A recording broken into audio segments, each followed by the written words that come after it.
Phone tapping వ్యవహారం జాతీయ స్థాయి అంశంగా మారిపోయింది. దీన్ని సీరియస్ గా తీసుకుంటోంది బీజేపీ అధిష్టానం. అందుకే సిబిఐ విచారణకు పట్టుబడుతోంది.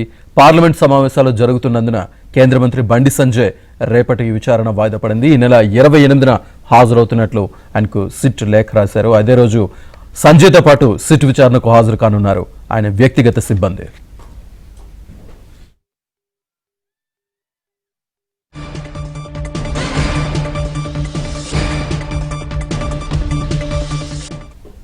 మరోవైపు ఎస్ఐబి మాజీ చీఫ్ ప్రభాకర్ రావు సుప్రీంకోర్టులో పిటిషన్ వేశారు. సిట్ తరచూ పోలీస్ స్టేషన్కు పిలిచి వేధిస్తోందని పిటిషన్ దాఖలు చేశారు.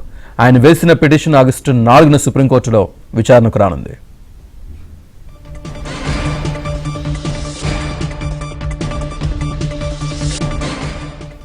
పూర్తి డీటెయిల్స్ మా క్రైమ్ కరెస్పాండెంట్ ప్రవీణ్ అందిస్తారు. ప్రవీణ్, ఫోన్ ట్యాపింగ్ కేసులో మరొక కీలక మలుపుగా మనం భావించాల్సింది ఇప్పటి వరకు ప్రభాకర్ రావు నిందితుడిగా ఉన్నాడని సిట్ పూర్తి స్థాయిలో విచారణ కొనసాగిస్తుంది. ప్రస్తుతం పోలీసుల మీదే సుప్రీంకోర్టులో ప్రభాకర్ రావు పిటిషన్ వేయడం జరిగింది. తనని రోజు విచారణకు పిలిచి పోలీసులు వేధిస్తున్నారని, తనను ఇబ్బందులకు గురి చేస్తున్నారు, పోలీస్ స్టేషన్ కి పిలిపించి తనని వేధింపులకు గురి చేస్తున్నారనేటువంటి అంశాన్ని సుప్రీంకోర్టులో పిటిషన్ దాఖలు చేశారు. ఆగస్టు 4వ తారీఖున ప్రభాకర్ రావు వేసినటువంటి పిటిషన్ కి సంబంధించి విచారణకు వచ్చేటువంటి అవకాశం అయితే స్పష్టంగా కనపడుతుంది.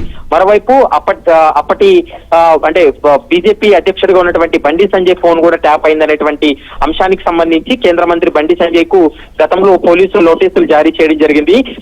ఇప్పుడు ప్రస్తుతం పార్లమెంట్ సమావేశాలు నడుస్తున్నటువంటి క్రమంలో తాను వ్యక్తిగతంగా విచారణకు హాజరు కాలేనని 28వ తారీఖున తాను వ్యక్తిగతంగా విచారణకు హాజరవుతాను, తనతో పాటు తన సిబ్బంది యొక్క ఫోన్లు కూడా ట్యాప్ అయ్యాయి కాబట్టి తాము వాంగ్మూలం ఇవ్వడానికి సిద్ధంగా ఉన్నాం, 28వ తారీఖున తమను విచారణకు పిలవాలంటూ కూడా ఒక లేఖ రాసినటువంటి పరిస్థితి కనపడుతుంది. దీంతో సిట్ అధికారులు బండి సంజయ్ రాసినటువంటి లేఖకు సంతృప్తి చెందారు. దీంతో 28వ తారీఖున బండి సంజయ్ యొక్క వాంగ్మూలాన్ని నమోదు చేసేటువంటి అవకాశం అయితే స్పష్టంగా కనపడుతుంది. ఇక ఇప్పటికే హైదరాబాద్ సిట్ బృందం కూడా ప్రభాకర్ రావుకు ఉన్నటువంటి నాట్ టు అరెస్ట్ ఏదైతే వెసులుబాటు ఉందో అది వెత్తేయాలంటూ కూడా ఇప్పటికే మరొక అఫిడవిట్ కూడా దాఖలు చేయడం జరిగింది. వాటికి సంబంధించి కూడా ఆగస్టు 4వ తారీఖున సుదీర్ఘంగా విచారణ జరిపిన తర్వాత అతనికి వెసులుబాటు ఉంటుందా లేదా అనేది మాత్రం సుప్రీంకోర్టు నిర్ణయం తర్వాతే ఒక క్లారిటీ వచ్చేటువంటి అవకాశం అయితే కనపడుతుంది. Srinivas. Right Praveen, thank you.